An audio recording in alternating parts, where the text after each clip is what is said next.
कहते हैं कि स्वस्थ शरीर में ही स्वस्थ मन का निवास होता है। और गांधी जी ने कहा है कि स्वच्छ रहने के लिए धन या प्रतिष्ठा की आवश्यकता नहीं होती। ऐसा नहीं कि आपके पास बहुत सारा धन हो तभी आप स्वस्थ रह सकते हैं, स्वच्छ रह सकते हैं या स्वच्छता अपना सकते हैं। एक जो गरीब व्यक्ति है जिसके पास बहुत ज़्यादा धन नहीं है वो भी स्वच्छता का पालन कर सकता है।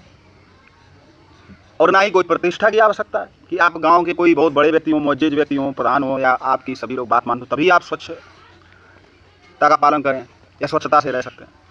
तो स्वस्थ जीवन के लिए उत्तम स्वास्थ्य तथा स्वच्छ वातावरण होना आवश्यक है। आजकल हमारे आसपास का वातावरण साथ साथ हमारा भोजन और खान पान भी दूषित हो चुका है। जो हम भोजन करते हैं, आपको क्या लगता है ये दूषित नहीं है? खेतों में इतनी ज़्यादा कीटनाशक और रासायनिक उर्वरक प्रयोग किए जाते हैं कि वो कहीं ना कहीं हमारे भोजन में मिल चुके हैं। साथ ही हमारी दिनचर्या भी अस्त व्यस्त हो चुकी है। ना जगने का कोई निश्चित समय है और ना कोई सोने का निश्चित समय है। कब पार्टी हो तो रात 1 बजे सोना हो तो सुबह आराम से 10 बजे सोकर उठ रहे हैं। कहा गया है कि जिन लोगों को सूरज उठाता है वो जीवन में कभी सुखी नहीं रह सकते, और जो सूरज को उठाते हैं यानी कि सूरज के निकलने से पहले उठ जाते हैं वो जीवन में कभी दुखी नहीं रहते।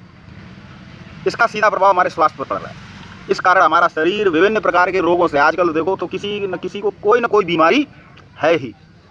हर व्यक्ति किसी न किसी बीमारी से ग्रसित, किसी को कम दिख रहा है तो कोई डायबिटीज से पीड़ित है, किसी के खून की कमी है, किसी को चक्कर आते हैं।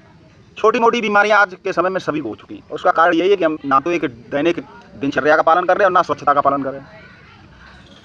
निरोग रहने के लिए हमें अपने वातावरण को स्वच्छ रखना अत्यंत आवश्यक। हम जहाँ रहते हैं, एक पुरानी कहावत है कि कुत्ता भी जहाँ बैठता है वहाँ पूंछ से साफ कर बैठता है। तो यदि हमारे आसपास का वातावरण, हम लोगों ने इतने पौधे लगाए क्यों लगाए? क्योंकि हमारे आसपास का वातावरण साफ रहे, सुथरा रहे, स्वच्छ रहे, ऑक्सीजन की पर्याप्त मात्रा में रहे।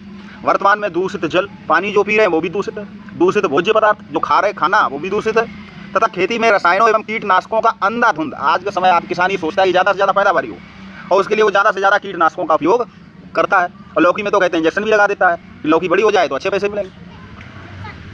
समय रहते इसे रोकना अत्यंत आवश्यक है। इसके लिए हम सभी को मिलजुल कर प्रयास करना। और बताया गया कि स्वच्छता 2 प्रकार की होती है, एक व्यक्तिगत स्वच्छता और एक सार्वजनिक सामाजिक स्वच्छता।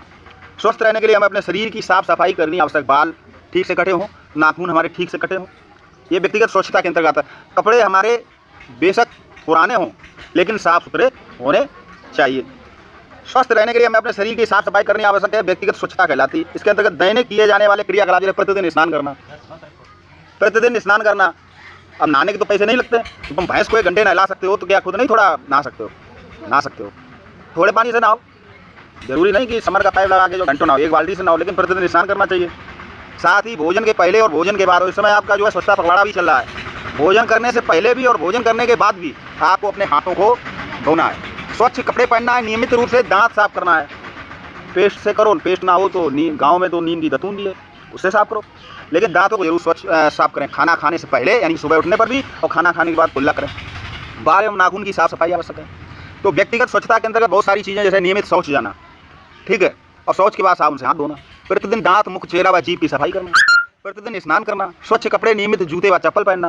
क्योंकि जब हम नंगे पैर चलते हैं तो बहुत सारे ऐसे छोटे छोटे बाल छोटे कीड़े होते हैं जो हमारे पैरों के माध्यम से पेट में जाते हैं, ठीक है।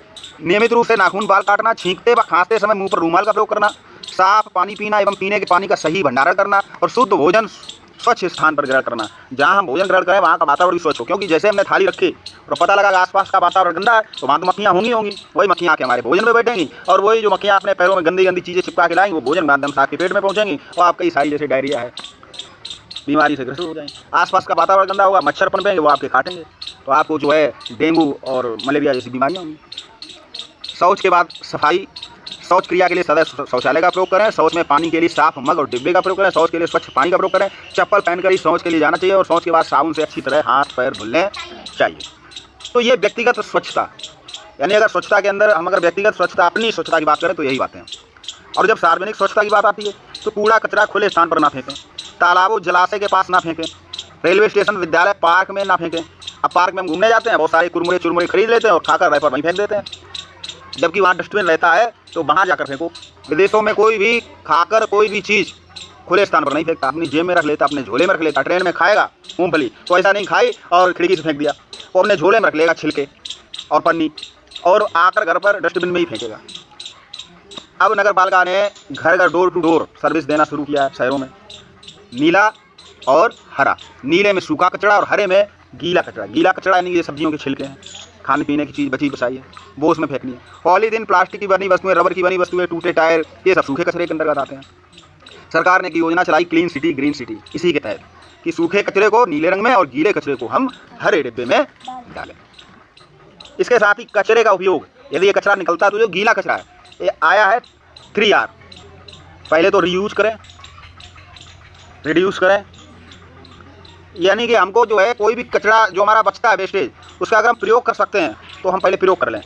जैसे थर्माकोल निकला तो उसको खुले स्थान फेंकने के बजाय उसका हम कुछ डेकोरेशन कर लें, और नहीं तो उसको जो है कम प्रयोग करें, पन्नी का प्रयोग कम करें, या फिर उसको रिसाइकिल यानी कि फैक्ट्री में चला जाए, कहीं चला जाए, उसको जो है दोबारा फिर गला के, जैसे लोहा आपने खुले स्थान पर फेंक दिया, पुराना लोहा किसी के लग गया, टिटनेस बनेगी, तो आप उसको जो है कबाड़ी को बेच दें, वो फैक्ट्री में जाएगा, गला के दोबारा सही लोहा बन जाएगा। तो पहले तो रिड्यूस करें, कम प्रयोग करें, और नहीं तो फिर उसको रीयूज करें, और नहीं तो फिर उसको रिसाइकिल के लिए भेज दें। तो इस तरह हम, और जो गीला कचरा उसका हम कंपोस्ट पिट बना सकते। तो कंपोस्ट पिट के बारे में फिर हम दोबारा आगे आपसे चर्चा करेंगे कि हम गीले कचरे को किस तरह कंपोस्ट पिट के तहत उसको हम खाद में बदल सकते हैं।